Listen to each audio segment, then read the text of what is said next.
iHeart, get ready. Fantasy football is here. Welcome to the Scout Fantasy Show. ScoutFantasy.com is home to the Fantasy Football World Championships and the best players in the world. Real money winners giving their secrets to help you win. Now exclusively on iHeart. This is the Scout Fantasy Show with your host, the one, the only, Dr. Roto. Dr. Roto, get out the insurance cards, get out the copay. The office is open, my friends. We've got a lot to cover today.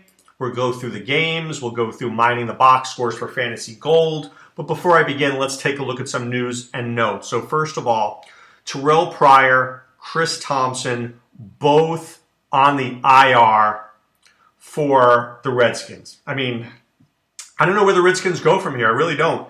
The only thing I can tell you is that I would think that unless they sign Andre Ellington, this is a really good day for some Samaje Perine owners because I've got to think that he'll be more involved in their offensive play calling. Certainly, he can catch passes. He didn't have to catch passes at Oklahoma because they had a guy there. You know what? His name was Joe Mixon, and Joe Mixon really is a good receiver. So Perine didn't have to be the guy there because they had Mixon. So there's rumors, and I know Sean Childs, and I did, and Field Yates, and everybody and their grandmother are basically like, look, Andre Ellington gets cut from Arizona, it only makes sense to see him go to Washington. And while that may be true, we don't know that for sure. So I think it's true, but, look, it's true when I read it's true. You know what I'm saying? When the contract is signed. So I think this is a bump up for Ryan Grant. Right? Ryan Grant will emerge, I think, in Washington right now because Washington's receiver core is Doxson, Crowder, Grant, maybe Maurice Harris, but I'm not buying into that. Juju Smith-Schuster has a small hamstring issue. I don't like the word hamstring issue in a sentence. Never say a sentence with me, Dr. Roto, blah, blah, blah, hamstring issue. At this point, I hear nothing except hamstring issue. So I don't ever think there's a small hamstring issue. I would say this. I would be very, very careful this week. I don't think the Steelers are going to need to throw the ball to Juju this week against Green Bay. I think you'll have Brown, you'll have Bell, you could have Martavis Bryant. You have a lot of options there. This may not be a Juju week, so I might consider benching him. We'll have to watch as that gets closer. All right, Tyron Smith practicing Tuesday. Jerry Jones says there's a chance he plays Thursday. If he doesn't play, I'm not playing Dak Prescott. I'll tell you that right now. Tyron out, Dak out. I can't watch Dak get mauled every week. When Tyron Smith has his contract negotiations, he should ask for $200 million. Because if the Cowboys can't realize that they need this guy to keep everybody afloat, then they're in big trouble. All right, they need Tyron Smith for sure. Let's see. Sean Lee not playing on Thanksgiving. Dan Bailey chance to play. I don't believe it. Josh Gordon, Hugh Jackson, very excited about Josh Gordon. Could be there week 13. Yeah, how will he be in week 13? And how will he be sober? Right? How will he be sober? I don't know. I'm not trying to scare you. I'm just throwing it out there. Also, Robert Woods going to miss a couple of weeks. Bad news for Rams owners. And I have Robert Woods, who's really helped me in a few leagues. So take a look. I'm going to throw out an idea there. Maybe it's Pharaoh Cooper. I think it's Pharaoh Cooper is going to be the guy. That would be my guess. Because I still think, I don't think Mike Thomas is ready. Josh Reynolds, people were really talking about this guy in preseason, but I never bought into it. He shall be Tavon Austin. I don't know. I think he's a gadget guy. I would give a little love to Pharaoh Cooper. Not a lot of love, but this was a very good player in college. So I'm just saying he could be interesting. All right, he's big play. I don't know. Look, I love Robert Woods, and he has literally helped me make the playoffs in a couple of leagues. If I make the Scott Fish Bowl playoffs, it might be on the back of Robert Woods. I'm number 2 overall in the online championship. I lost one place. Robert Woods has been the guy who's helped me get there. So, look, I love me some Robert Woods. Going to take him a couple weeks out. But let me see. When do I expect Woods out? So looking at the games here. Home for New Orleans, at Arizona, home for Philadelphia. I would think week 14 seems about right. I can absolutely see him missing the Saints game and then Arizona. I would think they could beat Arizona without Robert Woods. You got Sammy Watkins, you got Kupp, you got Farrah Cooper. I would think week 14 to see how I did again. Look, week 14 is the Eagles, week 15 is Seattle, week 16 is Tennessee. I need Robert Woods. He might have a 2-week vacation. I don't know if it's a vacation, but I know he may be missing the next 2 weeks. All right, let's go mining the box scores for Fantasy Gold. And I think the first place I need to look is Kansas City. Andy Reid has to give the ball to Kareem Hunt. There's no Kareem Hunt. Not enough Kareem Hunt, and it's a problem. Kelsey had 14 targets. That was good. That was great. But where was Kareem Hunt? He needs to be more involved. What was it, six rushes in the first half? Are you joking? It's terrible. For the Giants, Ingram had 6 targets. Roger Lewis had 4, but we need Shepard in that lineup. Okay, in terms of other running backs, no other running back really matters in that lineup outside of Darkwa. Vereen, forget about it. Wayne Gallman, not interested. Just not interested. All right, going back to last Thursday's game, which we always seem to forget, Tennessee and Pittsburgh. This was a strange game because Pittsburgh just dominated, and it was an Antonio Brown love fest. But I will say this. Martavis Bryant was involved. He was involved. So that's a good thing, and that's something you got to keep your eyes on. For Tennessee, it's still a Delaney Walker, Rashard Mathis, Corey Davis show. But DeMarco Murray's heavily involved. He had 6 targets in the passing game. Something that we can't overlook. Okay? Tampa Bay and Miami. Do you know that Kenny Stills had 8 targets? But Devontae Parker still had 9 targets and Jarvis Landry 11. What I was really looking forward in this game was that Damian Williams only had 1 target and Kenyon Drake only had 2. That's not enough targets. The difference, though, is that Matt Moore is willing to throw it down the field where Jay Cutler isn't. So watch Damian Williams and Kenyon Drake. If it's a Matt Moore start, they may get fewer targets. Tampa Bay, please, you know the rule. Never say the name Doug Martin. 19 carries. The problem is Shaquiz Rogers, Charles Sims, all these other guys can't run the football. But it's not like Doug Martin's doing anything either. In terms of receiving, Deshaun Jackson had 3 targets last week. Cameron Braid had 3. Mike Evans is the horse there, but everybody else really doesn't interest me. And that includes Deshaun Jackson. I'm not really interested. Okay, for Arizona, Blaine Gabbert's going to get the start again this week. So I think that's actually very interesting. And I think, if I'm not mistaken, right, Blaine Gabbert is going to get the Jacksonville Jaguars. I believe it is. Jacksonville Jaguars. I like Blaine Gabbert this week, but obviously I have to be down on Larry Fitzgerald. But they cut Andre Ellington. Is Adrian Peterson going to catch the football in this game? I don't see it. Kerwin Williams? I mean, maybe. So I have to look there and ask myself, who's going to get the football? What about DJ Foster? Is it possible to see DJ Foster? I liked DJ Foster last year. With Ellington gone, is it possible that Foster could be more involved? Maybe. He did have 2 targets, 2 receptions, 26 yards. I'm just throwing it out there. I might throw him on a team for, $1. See what happens. Dollar make you holler, as my friend Corey Parson would say. For Houston, very sad day for Donta Foreman. But remember, Alfred Blue is there. All right? You're my boy, Blue. All right? So Alfred Blue, he's still not 100%, but he will be the backup. All right? He may be an interesting guy to add. because I think if something should happen to Lamar Miller, Alfred Blue could do something. Here, there's a little clip for you.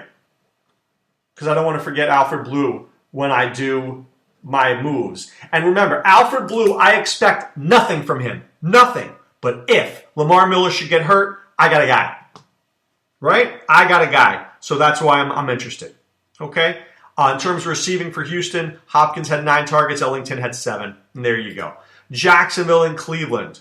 Corey Coleman had 11 targets, Duke Johnson had 6. So out of 32 passing attempts, 17 went to those 2 guys. Everybody else gets nothing. Can't they get David Njoku more involved? Really? Can't they get him more involved? For Jacksonville, D.D. Westbrook had 6 targets, but he had a problem holding on to the football.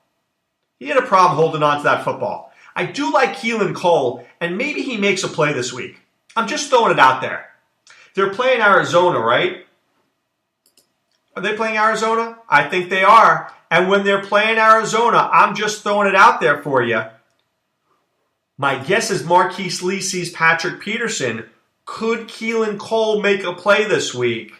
Maybe. Could D.D. Westbrook make a play this week? Maybe. I might be in on one of those 2 guys, especially if Allen Hurns is out and Daly. Just throwing it out there. Leonard Fournette had 28 carries this week. Yeldon had 5, and Blake and Chris Ivory had 6. So if, God forbid, Yeldon's not playing, there you go. Detroit and Chicago. Once again, Mitchell Trubisky gets everybody involved. Tariq Cohen had 6 targets, 4 receptions, but only 15 yards. But Adam Shaheen had 4 targets. Inman had 5 targets. People are sharing the targets there. For Detroit, right? Golden Tate didn't have that many targets this week because I think Chicago was designed to stop Golden Tate. Marvin Jones had 7. TJ Jones, 5. Kenny Golladay, 3. They love to spread it around. These teams love to spread it around. So this is not where I'm looking for fantasy gold with these 2 teams. So let's look at Los Angeles here for a second. Robert Woods had 11 targets, Cooper Kupp 7, Watkins 4. But nobody else really did a whole lot there. So it'll be interesting to see whether or not Pharaoh Cooper, if I'm right, whether he gets involved. Pharaoh Cooper returns the kicks and returns the punts. He does a decent job there. He could be like their Cordell Patterson. All right, for Minnesota, Murray and McKinnon, basically, Murray had 15 carries, McKinnon had 14. That's what they do there. Those are the guys, and that's how they split it, usually 50-50. Thielen had 9 targets, Diggs had 6, McKinnon had 7, Kyle Rudolph had 7. That was a lot. That was more than I expected from those guys, but they all seem to share it there as well. All right, Baltimore and Green Bay. I think we have to look at Green Bay and be worried. Devontae Adams had 10 targets, and Jamal Williams had 6. Jamal Williams is going to see that football. Because when Brett Hundley's running for his life, he could do a quick pass to Jamal Williams. But Jordy Nelson only had 6. But Devontae Adams is their number 1 receiver there. For Baltimore, we don't really know how good they were, but I will say this. Danny Woodhead had 6 targets and Alex Collins had 7. That tells me, and Alex Collins had not been getting many targets at all, that they're throwing to their running backs more and getting them more involved. You've got Wallace Martin. There was no Brashad Perriman, right? So that's why Collins and Woodhead saw more targets. You always need to be present about who is getting targets and why. For New Orleans, Kobe Fleener got 5 targets, but I don't believe in that. That was like late game crap, and Washington doesn't cover the tight end very well. So that was actually a very sneaky play, but for the better part of the game, he had done nothing, Kobe Fleener. So don't look at that and say, oh man, he's really good. He's not really good. Okay? He's really not that good. Okay? Michael Thomas had 11 targets. Kamara had 9. I love starting Kamara. For Washington, Doxson had 7. Crowder had 8. Ryan Grant had 3. Right? VD had 6. Right? Remember I told you Ryan Grant was the guy? He is the guy. Okay? And P. Ryan did have 2 targets. He had 1 catch. It will be interesting to see if I'm right and whether or not he gets more. Buffalo and the Chargers, you got to look at game flow here. Keenan Allen got all the passes. Nobody else needed to do anything. Yes, Mike Williams got some, but this was really a Keenan Allen love fest. Eckler had 6 carries and a touchdown, but that was rare. That shouldn't really happen. So this game was very hard to judge the Chargers. Buffalo was even harder Because Buffalo, everybody got the ball because they were behind by 1,000,000 points. So I don't know what to expect from Buffalo, but it was good to see Zay Jones back. Okay? And it was good to see Travaris Cadet there. If Mike Tolbert is out, Cadet is obviously the backup there. And he, as you guys remember from him in New Orleans, he's a pretty good player. Okay? Tolbert has a hamstring injury. He's a big guy. I think Cadet is an interesting play. Right? Against Kansas City, what if they're behind? McCoy comes out, Cadet could play. So I certainly would throw his name down there. You know, if I owned McCoy and I had Tolbert and I didn't trust Tolbert, I might throw Cadet on my roster for nothing. Okay? Denver and Cincinnati, Joe Mixon, they had 26 carries. He had 20 of them. At least he got the football. He didn't do much, but at least he got the football. In terms of passing, they didn't do much passing at all this game. So really nothing to look at there. For Denver, Demaryius Thomas, 9 targets. Devontae Booker had 6. Booker's getting more targets. Write that down. He's more involved. Sanders still had his usual 8 targets. That was very good. Booker had the most carries. C.J. Anderson, 13. Jamal Charles, being phased out, only had 3. For New England and Oakland, once again, Oakland was behind in much of this game, so you're looking at garbage time production. But I think I was worried about Jared Cook, only had 5 targets, 2 receptions. Crabtree and Cooper did what they're supposed to do. That's, they 11 and 7 targets respectively. For New England, it was Cooks and Amendola. Burkhead had 6 targets. Mike Gillislee didn't even suit up. Deion Lewis had 4 targets. He got more involved. James White is always there, but they didn't need James White. When you've got Deion Lewis and Burkhead, White is just going to be like a Kevin Falk. Every now and then, he'll have a great game, but you can't rely on him. That's a problem. For Dallas, they had 27 carries. Alfred Morris had 17. Rod Smith had 8. Rod Smith did not have a reception. It was all Dez Bryant. Dallas is losing when the other receivers don't do anything. You always want to see Cole Beasley do something. When Beasley does something, Dallas usually wins. For Philadelphia, it was really a romp.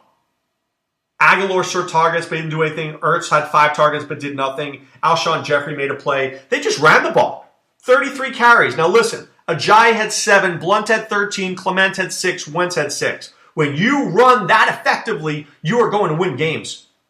You're going to win games. And finally, Atlanta and Seattle. Russell Wilson just does everything for this team. He ran for 86 yards and a touchdown. McKissick had 7 carries and he had 5 receptions. He was okay. Tyler Lockett played well. Baldwin really didn't do much. It was a Jimmy Graham day. For Atlanta, though, Tevin Coleman, 20 carries, only had 1 reception. We'd like to see more there. Julio Jones-Roto, most of the targets. Matt Ryan only threw for 195 yards and 2 touchdowns, but they were winning this game by a lot. So Seattle was always playing from behind. All right, so you got to pay attention as we go mining the box scores for Fantasy Gold. But pay attention to what I'm going to say now. I need you to go to scoutfantasy.com, enter the promo code ROTO2017. You get my articles, Adam Ronis' articles, Mark Deming. We're always putting out great information for you. You want to win your fantasy football league? You go to scoutfantasy.com. You get half off your first month. That's how we roll. Be a premium member. Go to the message boards. Ask your question. We'll answer them. Go to scoutdfs.com. Sign up using the promo code MAUI. Get a free entry into the Maui Madness playoff race. Right? Go hang out in Maui for a week. Let me know how that goes for you. And then, of course, it's a free trial for the week. See what's going on. Right? Come for DFS, stay for Maui. How about that? Podcasts will be up. Articles will be up. Optimizers optimizing. Who was their number 1 receiver last week? Keenan Allen Roto. That would have won you a lot of money. All right, so be part of what we're doing. Whether it's scoutfantasy.com or scoutdfs.com, be part of what we're doing.